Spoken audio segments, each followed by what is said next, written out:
Shinoken Group stock review and stock evaluation. What is going on, guys? I hope you guys are doing absolutely great today.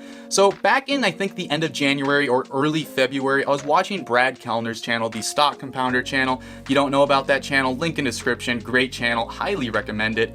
And he made a video about Monish Pabrai and one of his recent purchases. Now, for those of you that don't know, Monish Pabrai, in my opinion, is probably going to be the next Warren Buffett. So he is one of the guru investors that I love to follow. And recently, he just made a fairly sizable purchase in a company called Shinoken Group, which is located in Japan, and it trades in the Tokyo Stock Exchange under the ticker number, not ticker symbol. They do things differently over there, under the ticker number 8909. So as soon as I saw that Pabrai invested in this company, I wanted to know why he did it and if there was any opportunity for me to invest in this company.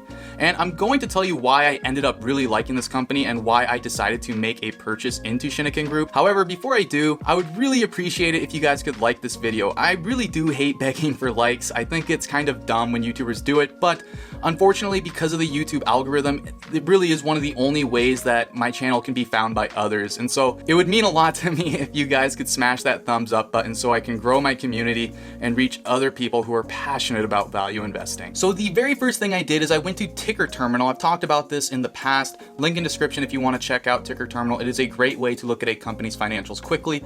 And the first thing I wanted to know was if Shinoken Group was in my circle of confidence and if I was going to even be able to value it on my own. And I saw that Shinoken Group was working in real estate development and real estate management services. And because I looked into another group last year called Seritage, I decided that I would give it a shot because Seritage is in the real estate development industry as well. So I feel like I have a pretty good idea of what to look for in the 10K. Now, because Shinoken Group is a Japanese stock, I actually wasn't able to look it up in my Rule 1 subscription service, which I love using. I've talked about it in past videos, but I decided that the next best thing to look at was the return ratios that Shinoken's management team has been able to produce over the last 10 years. And guys, I was absolutely blown away by what they have been doing in terms of return on invested capital and return on equity. If I remember correctly, guys, over the past 10 years, they have been compounding book equity by I think like 15 to 20%, which is really crazy. You don't see that often. So I immediately saw that and I was like, okay, well, let's look at its balance sheet.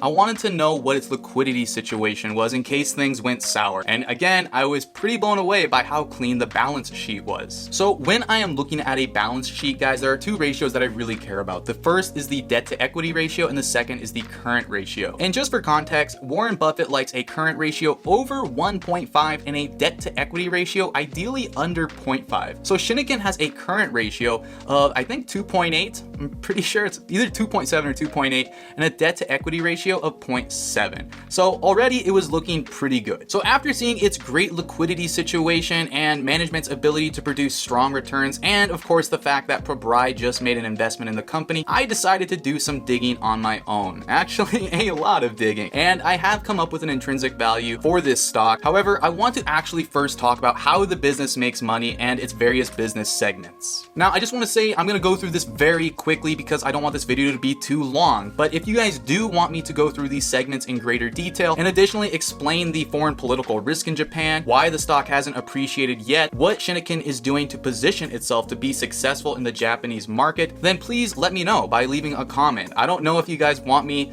to go into detail on the stock or if you just want a high overview. But for those of you that do want a higher dissection of this stock, leave a comment, let me know, and I will for sure make a part 2 video. So like I said, guys, Shinoken Group is a Japanese-based real estate development and real estate management services company. And essentially what they do is they develop apartments, low-rise apartments like 2 to 3 floors, and they also do condominiums, which are higher ticket projects and more profitable for them. However, I will say that if you do decide to do more research on your own and you visit the investor relations page on Shinoken, they don't call these condominiums, they call them mansions, which is really interesting because in America, that is not, it's just really misleading. So there is a bit of a cultural gap and cultural adjustment that you guys are going to have to get used to. So what I really like about Shinoken Group is their unique selling proposition. And what they do is they offer a full turnkey solution for an investor to begin leasing out a brand new space and begin collecting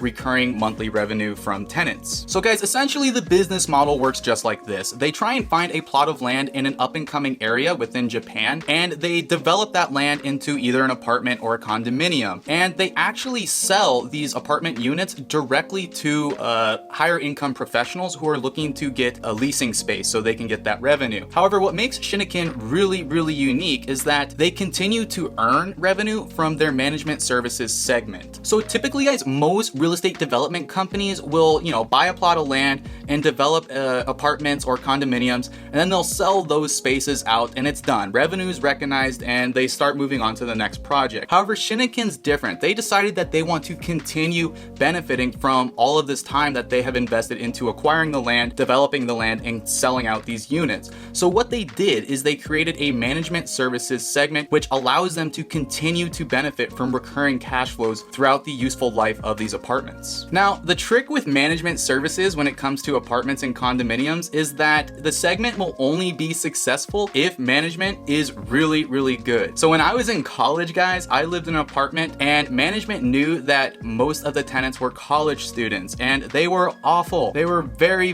bad. They just did not give college students the time of day. And within 1 year, my roommates and I decided to move out because we couldn't bear how terrible management was. However, Shinoken has maintained a 99% occupancy rate, which is unheard of. Their management team is incredibly good at what they do. The reason I'm spending so much time talking about the management services segment of Shinoken is that because while now the development side of the business is the main cash generating machine for Shinoken, I do believe that over time, as they begin to sell more of these apartments, they're going to continue to benefit from these projects because they're going to continue to gain more and more revenue from management services, and that is going to continue to compound. And I do believe that is what is going to unlock the hidden value in Shinoken Group. So after just spending a little bit of time studying the business model of Shinoken, it really does begin to make sense why management has been doing such a great job at compounding book equity and compounding the return on capital. I mean, they really are trying to find as many ways as possible to continue to make money post sale of the apartment or the condominium. However, guys, it doesn't stop there. Shinoken Group really is trying to figure out even more ways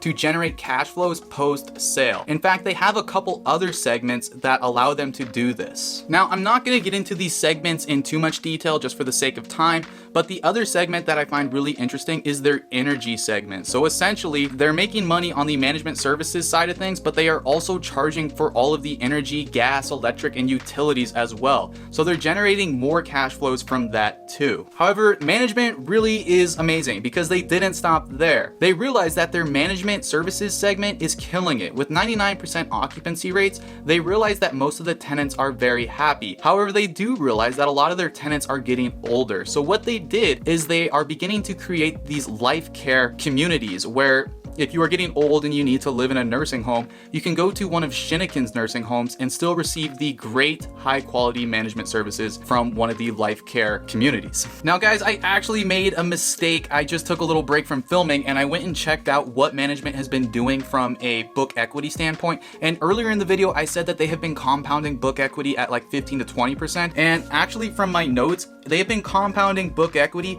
by 43% over the last 10 years. And book equity, for those of you that don't know, is essentially your shareholder ownership. You gain more ownership in the company as that number increases. And guys, 43% is exactly what Chris Myers talks about, what to look for in 100 bagger opportunities. So this is already becoming a very interesting opportunity. So guys, I was going to do a full-on screen recording of me calculating the intrinsic value of this company, but I've already created like 2 or 3 videos on how I do it. So I thought for the sake of time, I would just put up a couple screenshots of what I ended up getting, and I will just briefly go through it. But again, if you do want a part 2, I would be more than happy to do a longer screen recording and go through each business segment and how I go about valuing the company as a whole. Okay, so before I put up that magical number of what I think this stock is on a per share basis, I need to give you my assumptions so you guys know how I came up with this intrinsic value, and maybe you can use it for context if you do decide to value the company on your own. And if you disagree with these assumptions, please let me know. I love constructive criticism. But anyways, in years 1 through 5, I'm growing revenue at its 10-year historical average, which is a compounded growth rate of about 17%. Then in years 6 through 10, I'm actually scaling the growth rate all the way down to 1.7%. And I know that sounds dramatic, and I'm just trying to be conservative. And why not 1%? Why not 2%? Why not 5%? I mean, 1.7 is very specific. Well, I'm using the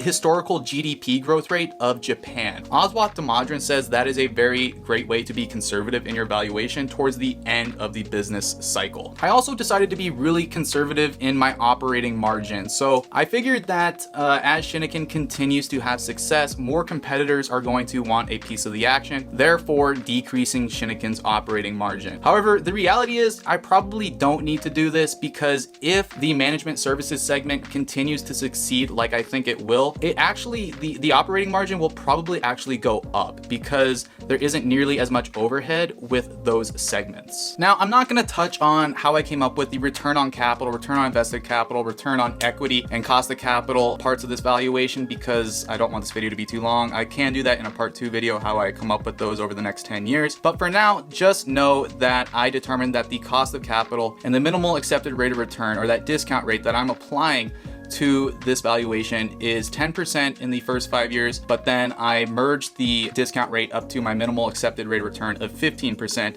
by year 10. And I know that sounds weird. Why are you using 2 different discount rates or 2 different costs of capital? And the reason is because I think in years 1 through 5, the business really isn't that risky, but over time, all business investment opportunities become more risky. So in years 6 through 10, I'm demanding a higher rate of return. So now I'm gonna put up the screenshot of my projected cash flows and my valuation of me discounting them back to the minimal accepted rates of return that I just talked about.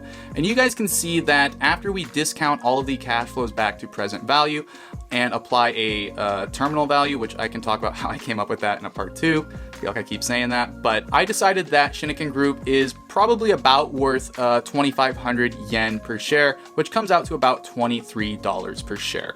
Right now, I think Shinoken is trading at 1,200 yen per share, which is, don't quote me, I'm not good with this stuff, but I think is about $11 per share. So of course, this isn't financial advice. Do your own homework, but I do think there could be a potential double within the next 5 and if not 10 years on Shinoken Group. Now guys, I know I went through that very, very quickly, and this really does deserve a second video in my opinion, but according to the analytics, you guys don't like longer videos, which I totally understand. I'm the same way when I watch YouTube. But again, if you do want to know more about Shinoken and more of my bullish thesis and how Shinoken is positioning itself to be successful, leave a comment. But other than that, guys, if you guys made it this far, I mean, that's incredible, really.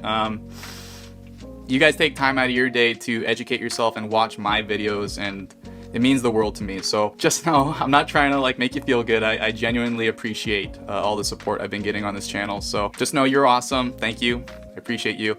And I'll see you guys in the next video.